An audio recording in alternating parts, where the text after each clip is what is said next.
Eu tenho estudado aqui com a igreja as armas do Espírito, a armadura de Deus. E já estamos na última arma. Hoje eu quero falar sobre a espada do Espírito, a palavra de Deus. Amém? Quem ama a Bíblia aqui, ama a palavra do Senhor. Se você abraçar a palavra, amar a palavra, a tua vida jamais será a mesma. Você crê nisso?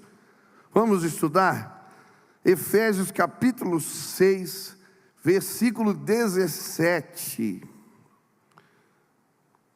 Usem o capacete da salvação e a espada do Espírito, que é a palavra de Deus. Mais uma vez, usem o capacete da salvação e a espada do Espírito, que é a palavra de Deus. Quero te ensinar a lutar as suas guerras empunhando a espada do Espírito, a palavra de Deus, amém? Lá em casa nós começamos todos os dias com a espada nas mãos. As crianças já sabem, a primeira coisa do dia é ler a Bíblia. Esses dias eu fiquei feliz, a Nina acordou antes que todo mundo, pegou a biblinha dela, fez a devocional e foi acordar a gente. Eu já li a Bíblia, mãe. Já li a Bíblia, pai. Se tomarmos a palavra de Deus como essa arma que não largamos, a nossa vida vai ser diferente. Nós vamos estudar a espada do Espírito. Quando Paulo escreve essa carta aos Efésios, ele está numa prisão domiciliar em Roma, algemado a guardas pretorianos, que guardavam em turno de 6 em 6 horas, e olhando as armas daqueles guardas, daqueles soldados romanos, ele é inspirado a falar a respeito da nossa guerra, desta guerra invisível que enfrentamos todos os dias, a batalha espiritual. E ele vai nos ensinar como vencê-la, usando as armas que o Senhor deixou para nós. E hoje em especial eu quero estudar a analogia que Paulo propõe, relacionando a palavra de Deus com as espadas dos soldados romanos. Mas para a gente entender um pouquinho do que ele está falando, precisamos entender um pouco das espadas romanas. Existiam vários tipos de espada em Roma. O termo aqui usado nos ajuda a compreender que esta era uma espada pequena. A palavra no grego macaira, ou machaira, segundo Strong, significa pequena espada. Era um termo para diferenciar da grande. E essa espada curta era chamada pelos romanos de gládio. É daí que vem o nome dos gladiadores, né? Por causa dessa espada. Ela era a mais antiga tipo de espada, curta, de lâmina reta, de 2 gumes. Na Roma antiga, ela assumiu o papel de arma principal. Os legionários a usavam do lado esquerdo para facilitar a tirada da bainha, né? Eles poderem sacar a espada facilmente. Mas o que essa espada, a gládio, tem a ver com a palavra de Deus? O que ela nos ensina? Essa associação, essa ilustração de Paulo, nos ensina sobre a guerra espiritual e sobre como devemos usar a palavra de Deus. Em primeiro lugar, o que eu aprendo ao ler esse texto é que a palavra de Deus é viva. Repita comigo, a palavra de Deus é viva. Ih, foi ruim demais, gente. A palavra de Deus é viva. Ao viva saiu pelo menos. A palavra de Deus é viva. É por isso que ela é a espada do Espírito. O que Paulo quer mostrar para nós é que quando a gente lê a palavra de Deus, o Espírito interage com as Escrituras para transformar a nossa vida. E por isso não é um livro qualquer a Bíblia. Ela é a palavra viva de Deus. Enquanto você lê, Deus está trabalhando. Enquanto você lê, o Espírito está trabalhando. Agora, enquanto lemos a palavra, o Espírito está trabalhando neste lugar. Você crê nisso? Hebreus capítulo 4, versículo 12, vai dizer que a palavra de Deus é viva e eficaz, mais cortante que espada de dois gumes, capaz de dividir ossos e medulas, alma e espírito, fazer distinção entre os pensamentos e as intenções do coração. A palavra de Deus é viva. É por esse motivo que o Espírito interage com a palavra, que ela não volta vazia. Isaías 55:11 vai dizer que a palavra de Deus, ela cumpre o propósito sempre, porque ela é viva. Uma das ilustrações na Bíblia que me agrada, quando eu penso que a palavra de Deus é viva, é a história do eunuco, superintendente da rainha Candace. Aquele homem anda 300 quilômetros para participar do culto e volta para casa com a Bíblia na mão, lendo Isaías sem entender o que lia. E ele está na sua carruagem lendo, mas enquanto ele está lendo, o Espírito está trabalhando. É por isso que Filipe é dirigido pelo Espírito, enquanto aquele homem está lendo sem entender, por um caminho deserto. Aquilo não faz sentido, mas o Espírito dirige para lá, porque enquanto aquele homem estava lendo a palavra, Deus está trabalhando, sabe? O Espírito está trabalhando. Esses dias eu estava andando no parque, falando com Deus, e é interessante, tinha feito a minha devocional e saí andando, e quando eu estava terminando a volta assim, né, no Barigui, eu ia já, meu carro estava perto, eu já ia entrar, mas o irmão tinha terminado de ler a Bíblia, e tinha feito a sua devocional e pedido um sinal para Deus. Eu não sabia de nada disso. Antes de entrar no carro, tem uma pontezinha lá, que a gente corre uma água ali. Eu senti assim bem forte o Espírito Santo falando para mim, para aí. Falei, tá bom. E eu fiquei olhando a água, olhando os bichos, vendo se eu achava alguma ilustração para alguma coisa, e não entendi. Fiquei uns 5 minutos parado.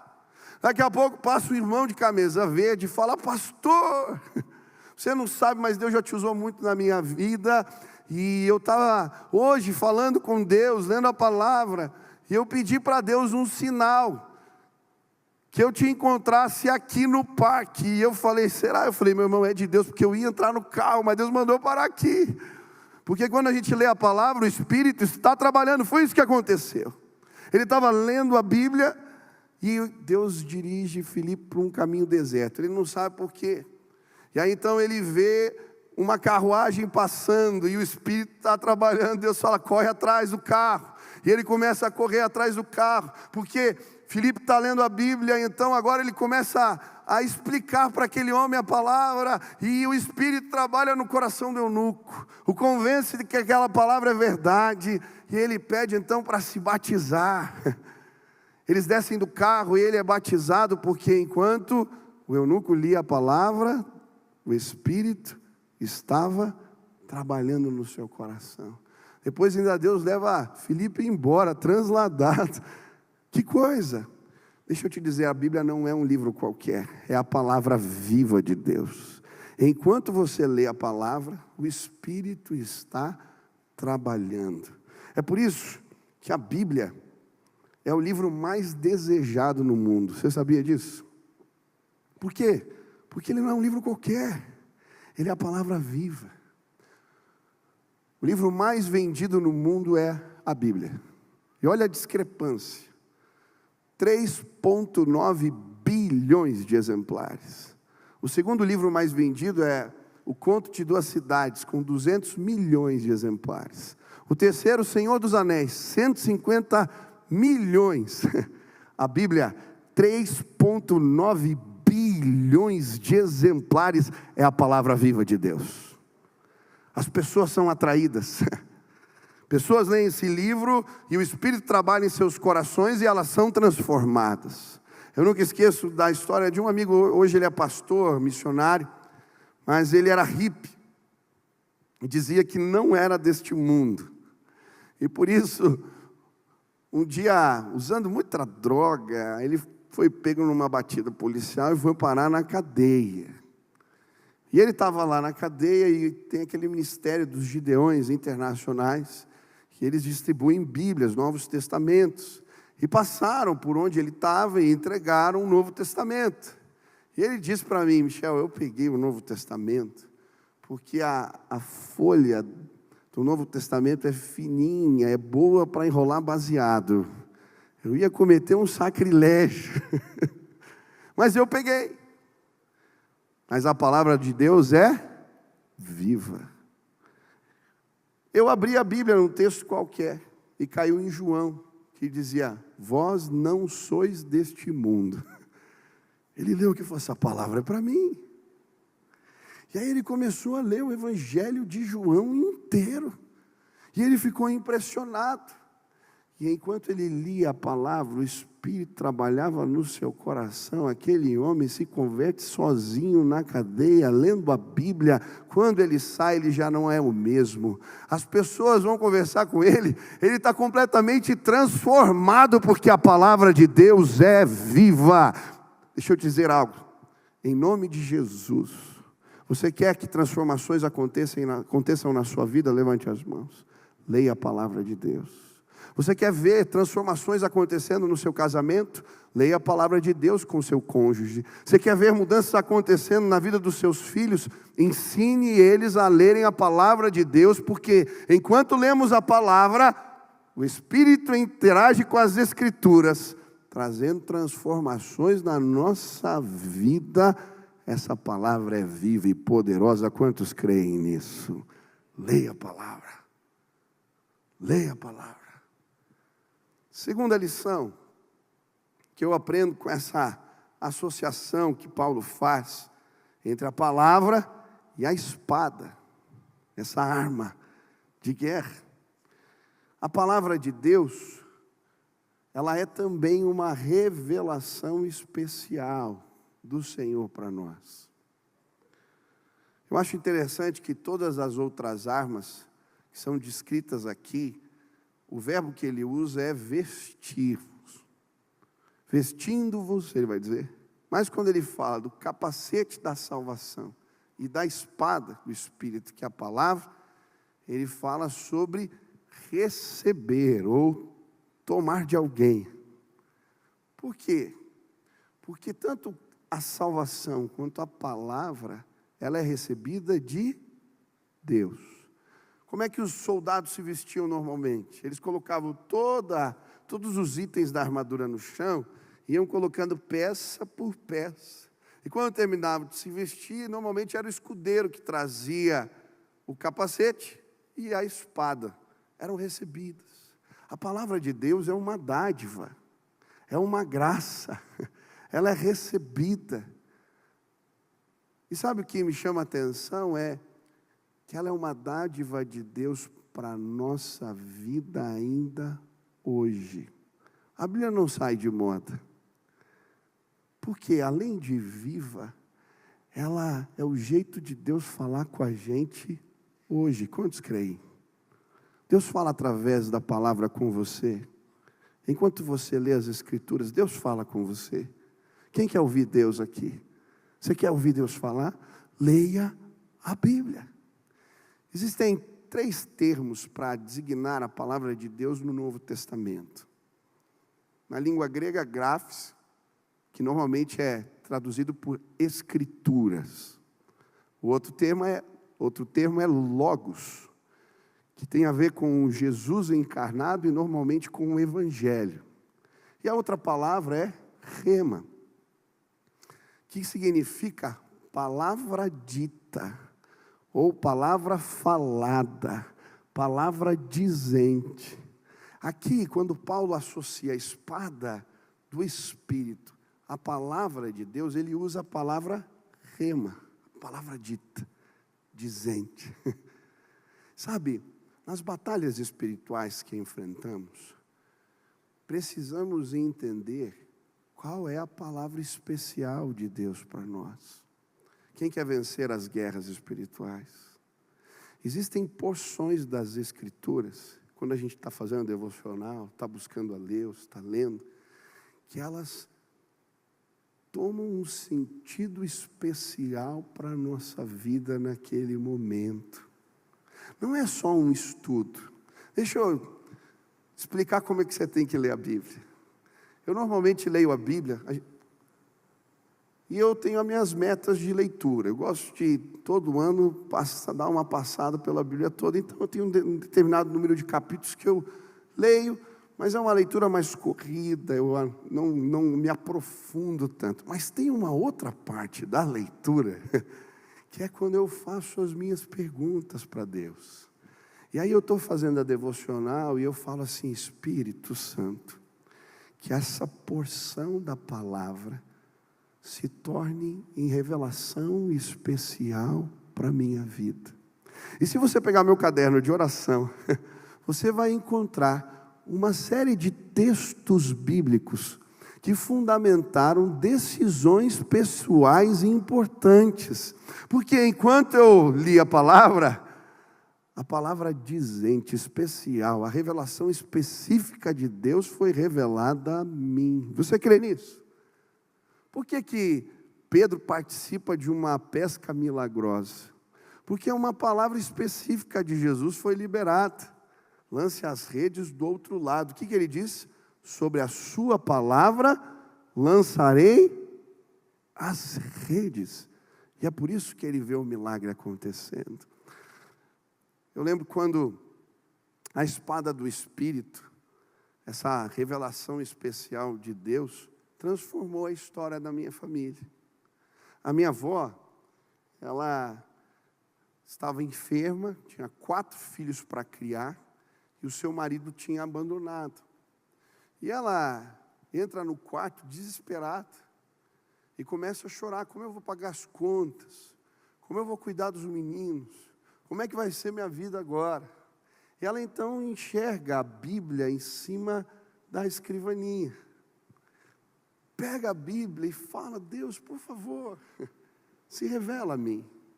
E ela abre num texto específico, em Isaías 54, que diz, no versículo 5, porque o teu Criador é o teu marido, o Senhor dos exércitos é o seu nome, o Santo de Israel é o teu Redentor, que é chamado Deus de toda a terra, porque o Senhor te chamou como a mulher desamparada e triste de espírito, como a mulher da mocidade, que fora desprezada, diz o teu Deus. Que coisa!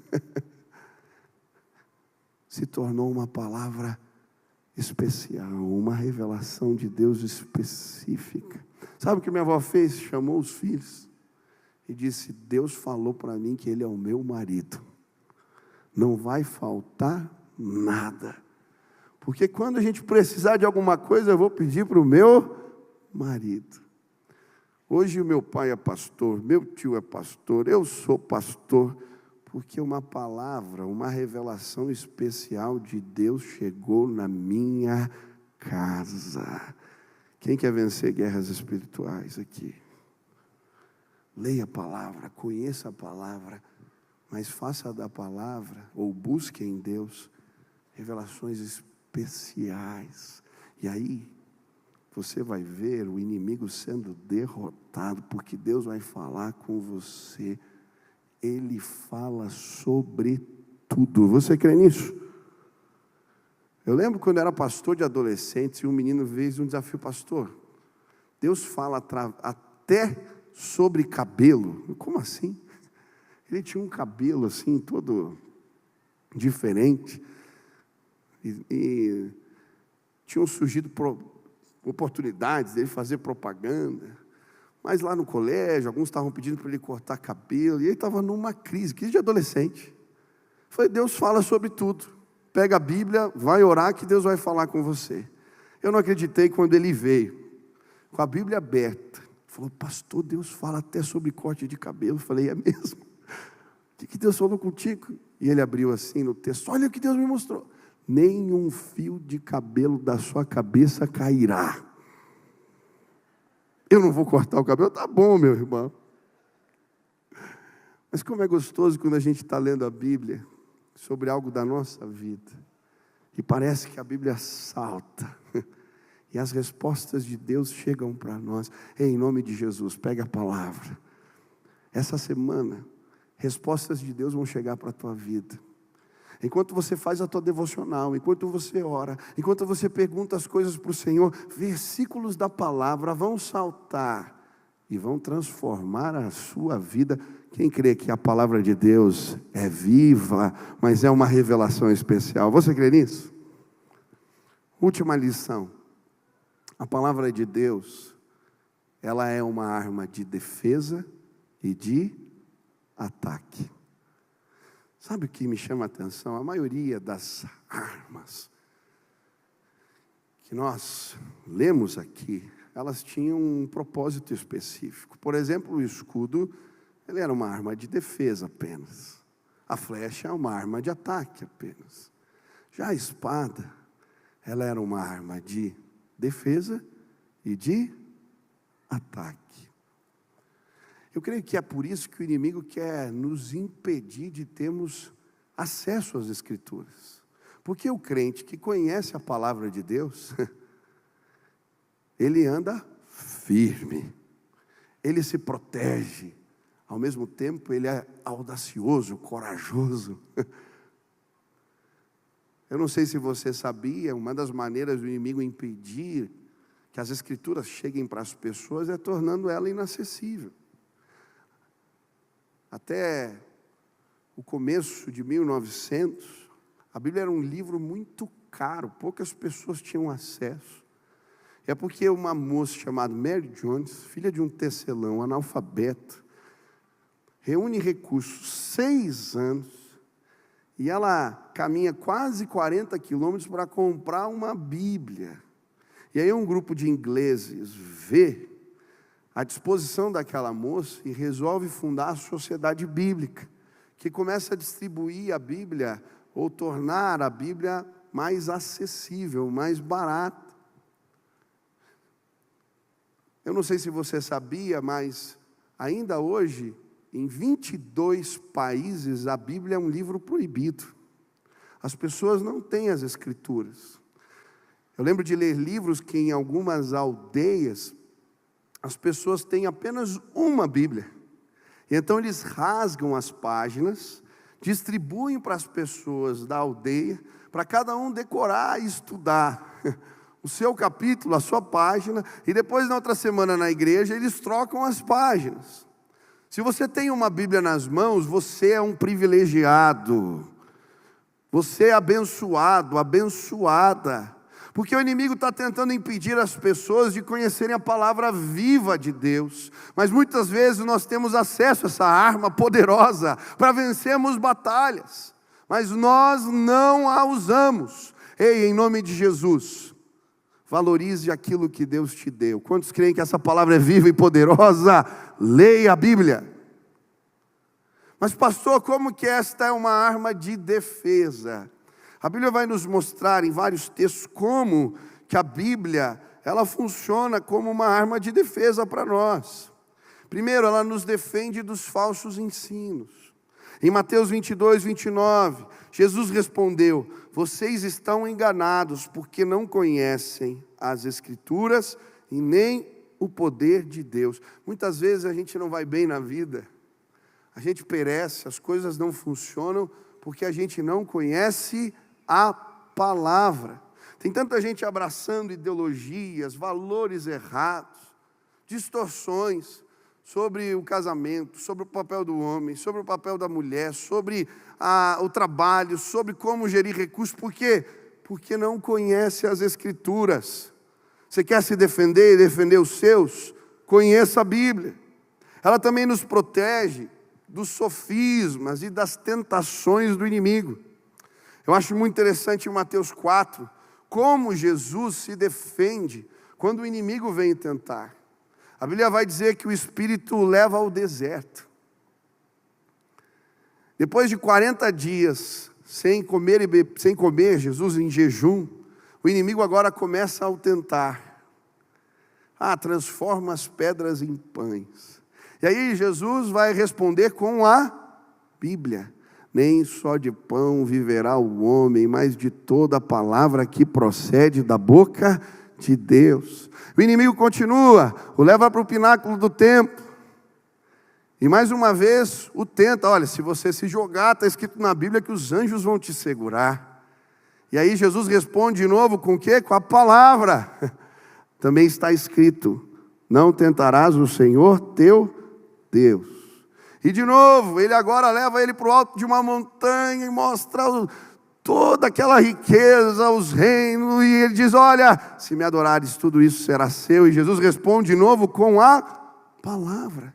Mas também está escrito: adorarás somente o Senhor teu Deus. Sabe, a palavra de Deus, ela é uma arma de defesa. Todos os dias somos tentados. Todos os dias, argumentos, meias verdades são lançadas. E quando não conhecemos a palavra, ficamos vulneráveis.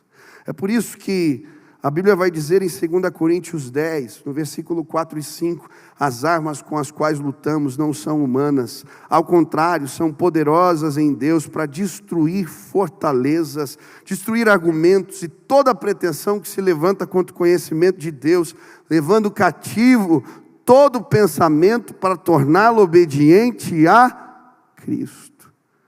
Você quer vencer tentações? Quantos querem ter uma vida santa, íntegra, bonita? Levanta a mão.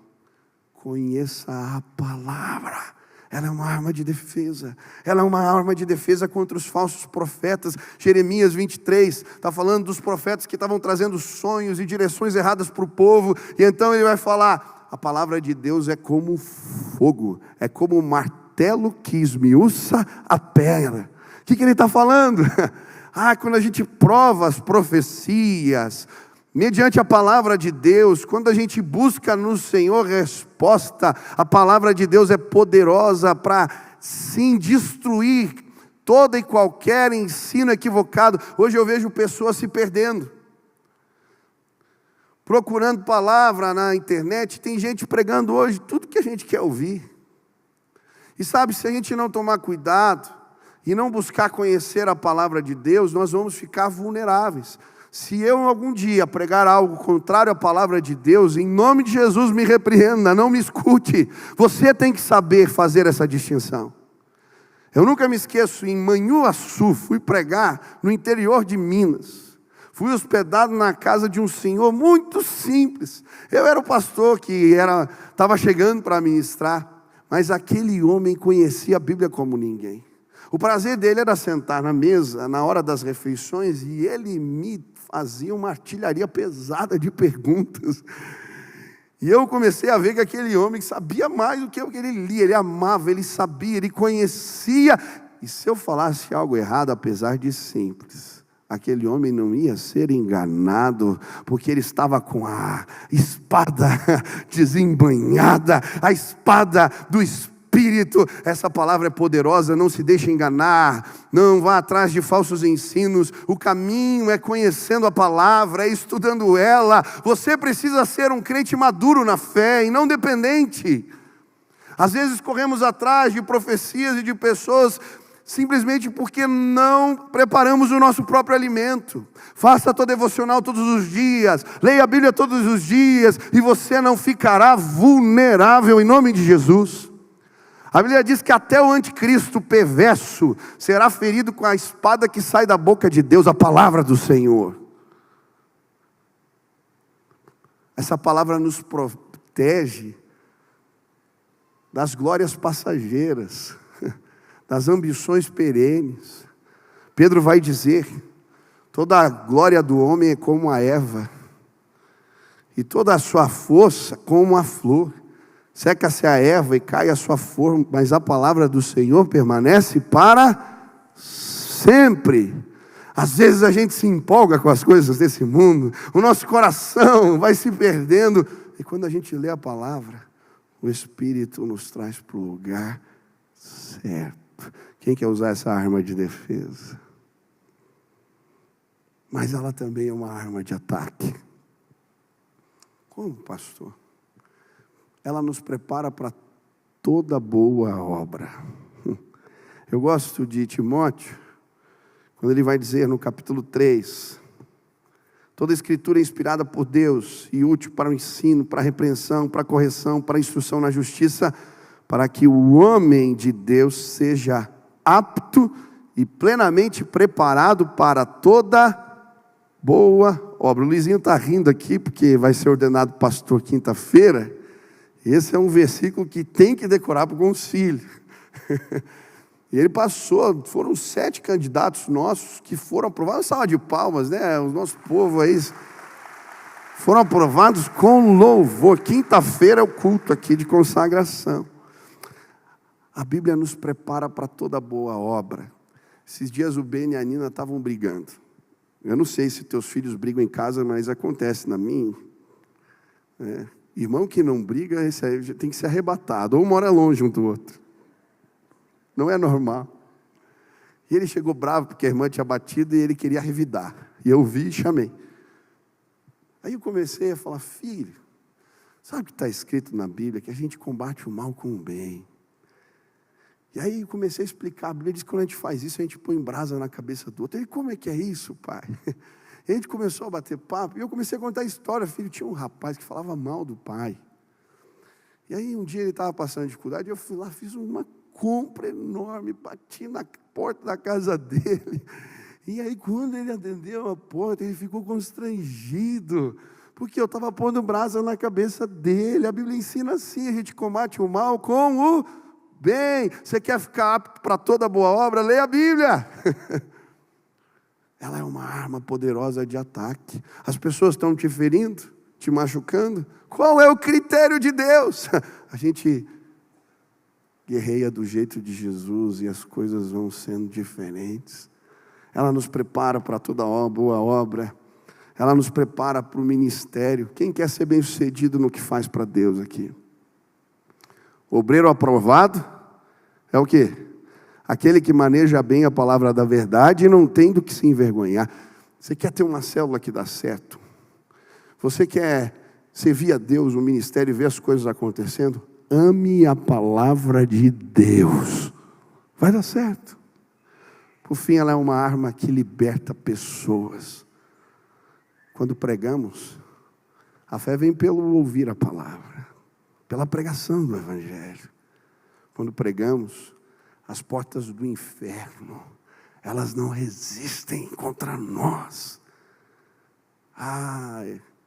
Como é gostoso pregar o Evangelho e ver pessoas sendo transformadas. Eu nunca esqueço, era adolescente, nós começamos uma reunião, uma célula. Pode chegar aqui, o louvor. Nós chegamos a uma reunião. Tinha uma menina que se envolveu com o ocultismo e estava sendo perturbada. E eu com um grupo de amigos começamos uma reunião na casa dela, lendo a Bíblia, estudando a palavra. E eu lembro, à medida que pregávamos a palavra, essa palavra viva, poderosa, o Espírito começou a agir naquele lugar. Aquela menina se converteu, a sua mãe se converteu, o seu pai se converteu, o seu irmão se converteu. Aquela casa era um lugar pesado, assim. Eu lembro da gente ir frequentando e vendo, a casa mudou, o ambiente mudou. Porque essa é uma arma poderosa que nos defende e que nos habilita contra o inimigo. Quem quer usar a palavra de Deus aqui como uma espada poderosa? Eu quero orar por você, mas eu quero fazer um desafio. Quero que todos fiquem de pé agora. Eu não sei se você trouxe a sua Bíblia, talvez o celular, pode ser. Eu queria que você pegasse essa palavra e eu quero te desafiar a fazer um compromisso com Deus. Todos os dias, a primeira coisa do dia, ler a palavra do Senhor. Quero fazer um desafio para essa semana, só para você criar gosto. Essa semana, todos os dias, você vai acordar um pouquinho antes, e todos os dias você vai estudar a palavra de Deus. Eu quero te desafiar a fazer isso. Eu creio que essa palavra é viva, ela vai promover mudanças na sua vida. Segundo, Quando você ler a Bíblia, faça duas coisas: leia a porção das Escrituras. Eu leio 2 capítulos, eu leio 3. E depois, gaste um tempo pedindo para Deus falar com você através da palavra. E direções especiais de Deus vão vir sobre a sua vida. Amém? Quantos creem que isso é verdade que eu falei? Então eu quero fazer um desafio. Quantos se comprometem essa semana começar todos os dias lendo a palavra de Deus? Levante as mãos. Olha, levanta as duas que está bonito de ver. O inimigo vai ser envergonhado essa semana. Coisas tremendas do poder de Deus vão acontecer. Leia a Bíblia. Aleluia. Agora, eu quero orar pelo seu compromisso, para você não falhar. Amém? Você vai ver, vai, em nome de Jesus. Pega a espada e cumpre aí teu compromisso. Amém? Vamos orar por isso. Senhor, uma multidão levantou as mãos, fazendo um compromisso simples, Pai, mas tremendamente poderoso. Começar todos os dias com a porção da tua palavra. Senhor, eu quero pedir, habilita esta igreja, habilita o teu povo, que sejamos hábeis no uso desta arma, a espada do Espírito. Eu quero pedir que com esta arma os meus irmãos defendam as suas casas. Com esta espada, eles sejam preparados para toda boa obra. Com esta espada, Pai, eles se tornem sim, não vulneráveis às tentações do inimigo, mas que eles mantenham a fé e a firmeza. Pai, em nome de Jesus eu quero pedir que essa semana, os meus irmãos, ao lerem a Bíblia, o Senhor fale com eles profundamente, que palavras especiais, revelações de Deus específicas possam chegar ao coração. Deus, eu quero pedir que este compromisso, ele seja o começo de algo maior do Senhor com esses meus irmãos queridos. Pai, que as tuas verdades sejam o nosso alicerce, que a tua palavra revelada nos fundamente. Deus, nós amamos a palavra, nos ajuda a andar firmados nela. Abençoa, Deus, isso que estudamos, que possamos ver esta palavra boa frutificando em nossas vidas. Faz assim, Senhor, essa é a nossa oração, em nome de Jesus. Amém, amém. Vamos adorar a Deus. Exalta.